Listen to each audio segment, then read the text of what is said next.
hired Engineer Mia. I was told to meet Secretary Lorraine. Yes, ako yun.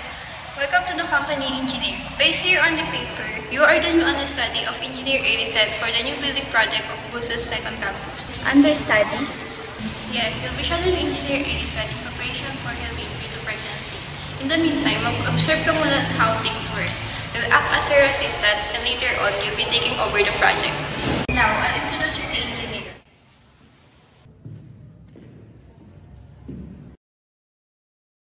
Good morning, Engineer Eliseth. I am Engineer Mia.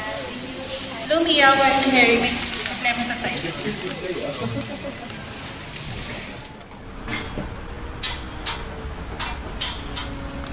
Engineer, delay daw po yung delivery ng semento. Baka mag-short po sa materialis ngayon. Mabubuhos na po kami eh. Ganun. Sige, tatawagan ko yung backup supplier natin. Engineer, emergency po sa site. Yung dalawang trabahante po natin na injury, nalaglag sa kanal. Ano? Paano nalaglag? Sige, ipacheck natin tapos hanap na ng dagdag na trabahador. Engineer Ailsa, parang mali po yung halo ng concrete. Masyadong basa.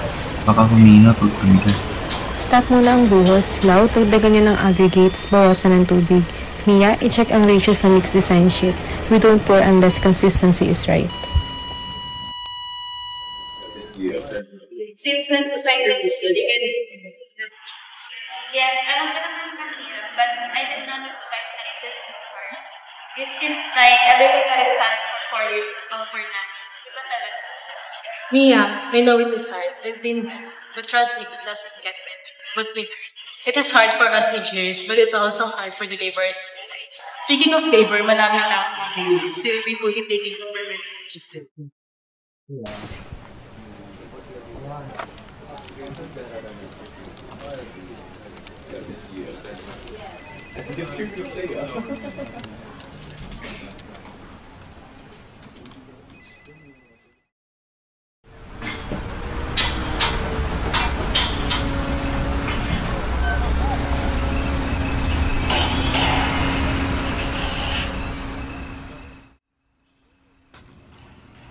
Yes, Engineer. Magdadagdag po ba tayo ng additional support sa edges? Yes, dagdagan niyo ng diagonal brace para secure. Ayokong may mag-shift pag nagbuhos tayo ng concrete mamaya. Engineer, dumating na po yung bagong materyales. Ipasok na po ba namin sa storage?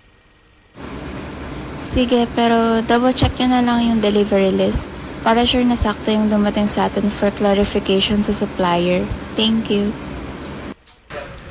Engineer, parang off po yung layout ng column. Iba yung sukat sa plan. Wait, double check niyo muna sa drawing kung old revision yan. Pasend sa akin ng picture and if mali nga, stop mo na yung rebar tying sa area na yan until verified.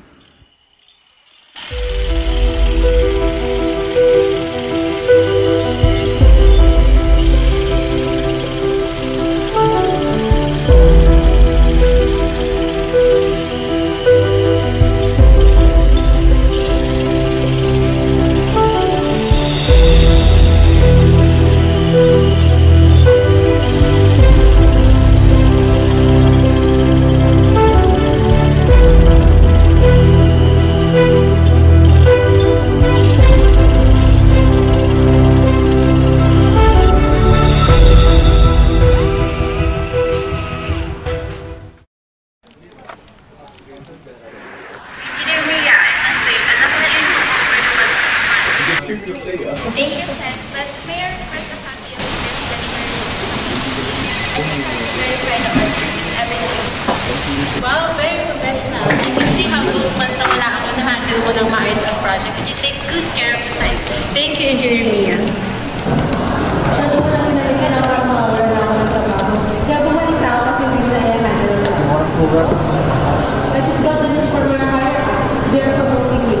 You're no longer an understudy, but you're now a project engineer for a new project in the department next week. Oh my God, it's fun to hear. I'm not sure I am going to have and everything is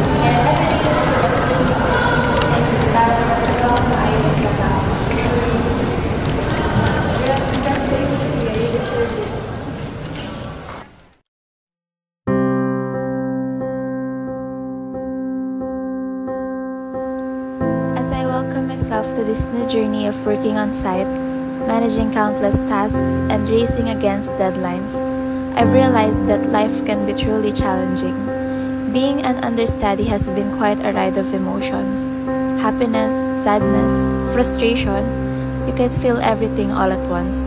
It's really draining at times, but there is always a reason that keeps me going. I realized that my life now is something I once dreamt of. This is the goal I wish to achieve during my college days, the reason for all those sleepless nights of studying, the endless cups of coffee, and the tears I shed. It's finally happening, and I'm grateful for this experience. This journey reminds me that I can overcome anything just as I have overcome everything before this. And someday, I look back and realize that I am already living the life I once prayed for. Sa palad mo ang pagbabago ng takbo at wala